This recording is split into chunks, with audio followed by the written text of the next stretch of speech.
तारदाळमध्ये प्रथमच प्रहार केसरी मैदान यशस्वीरित्या संपन्न।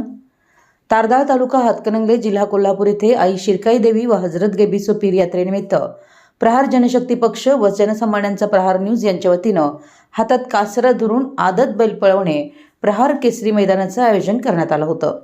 यामध्ये प्रथम क्रमांकाचं बक्षीस 5,001 रुपये व मानाची ढाल, द्वितीय क्रमांकाचं बक्षीस 3,001 रुपये व मानाची ढाल, तृतीय क्रमांकाचं बक्षीस 2,001 रुपये व मानाची ढाल तसेच चौथ्या क्रमांकाचं बक्षीस 1,001 रुपये व मानाची ढाल ठेवण्यात आलं होतं। तसेच प्रथम क्रमांकाचं बक्षीस योगेश विभूते आणि विवेक कोळी तारदाळ यांच्या सर्जा बैलानं जिंकलं।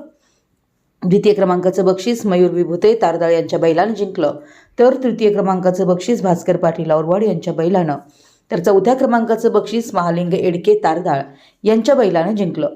तसेच सदर कार्यक्रमास तारदाळकरांनी भरभरून उत्स्फूर्त प्रतिसाद दिला व सदरचं प्रहार केसरी मैदान व्यवस्थितरित्या व शांततामयरित्या वातावरण संपन्न झालं। सदर मैदानाकरिता तारदाळ व खोतवाडी गावच्या दोन्ही ग्रामपंचायतीचं सहकार्य लाभलं।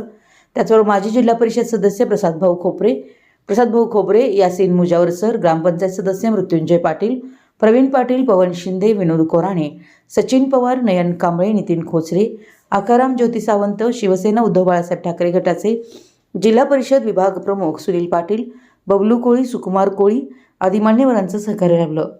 त्याचबरोबर कार्यक्रमाचे आयोजन प्रहार जनशक्ती पक्षाचे हातकणंगले तालुकाध्यक्ष सुनील शिंदे, प्रहार न्यूजचे संपादक विकास गायकवाड, दादासो सुतार, मार्तंड कांबळे, नजीर नदाफ, प्रल्हाद माने, नवनाथ गायकवाड, गणेश गायकवाड, लोकहिरा न्यूजचे संपादक गणपती शिंदे आदी मान्यवरांनी कार्यक्रमाचं नीटनेटकं नियोजन करून कार्यक्रम यशस्वीरित्या संपन्न केला।